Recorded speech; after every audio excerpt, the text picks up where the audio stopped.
Assalamualaikum semua. Di sini Ibu Guru akan menjelaskan tentang benda yang elastis. Pernahkah kalian melihat orang memanah? Memanah merupakan kegiatan yang menerapkan gaya pegas loh. Yuk simak videonya. Abi sedang belajar memanah.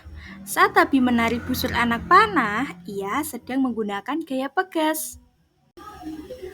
Busur panah terbuat dari benda yang elastis. Benda yang elastis adalah benda yang dapat mempertahankan bentuknya dan kembali menjadi bentuk semula setelah diberikan gaya. Benda yang elastis disebut juga benda yang lentur. Benda yang elastis akan memanjang jika diberi daya tarik.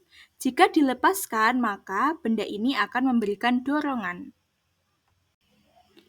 Gaya pegas ada pada benda yang elastis. Gaya pegas adalah gaya yang dihasilkan oleh elastisitas suatu benda seperti pada karet atau per.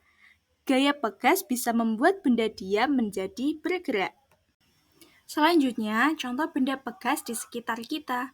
Tanpa kita sadari, banyak loh benda pegas di sekitar kita. Contohnya, yang pertama yaitu pulpen mekanik.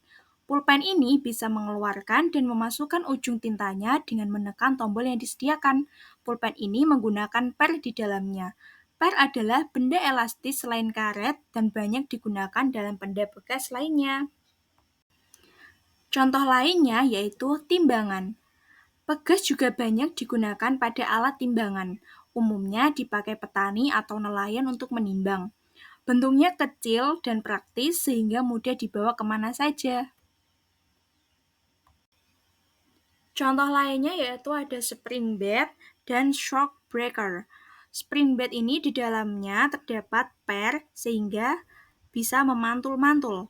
Dan ini shock breaker biasanya digunakan pada motor. Pernahkah kalian bermain trampolin? Trampolin termasuk dalam benda pegas. Alat ini menggunakan kain yang tebal dan kuat serta per di sekelilingnya. Saat orang melompat di trampolin, per dalam alat ini akan mendorong orang tersebut. Akibatnya, orang ini akan memantul tinggi. Semakin keras lompatan, semakin tinggi pula pantulannya. Nah, tidak terasa kita sudah di penghujung materi. Kesimpulan dari benda elastis pada materi kali ini yaitu gaya pegas adalah gaya yang dihasilkan oleh benda yang bersifat elastis seperti pada karet. Sifat elastis ini membuat benda akan selalu kembali ke bentuk semula setelah diberikan gaya. Karet yang berbentuk elastis akan memanjang ketika kita tarik. Lalu, ketika kita lepaskan, karet akan berusaha kembali ke bentuk semulanya, sehingga menghasilkan gaya dorong. Contoh lain gaya pegas adalah pada per, busur, panah, ketapel, dan sebagainya. Terima kasih semua sudah menonton. Semoga videonya bermanfaat.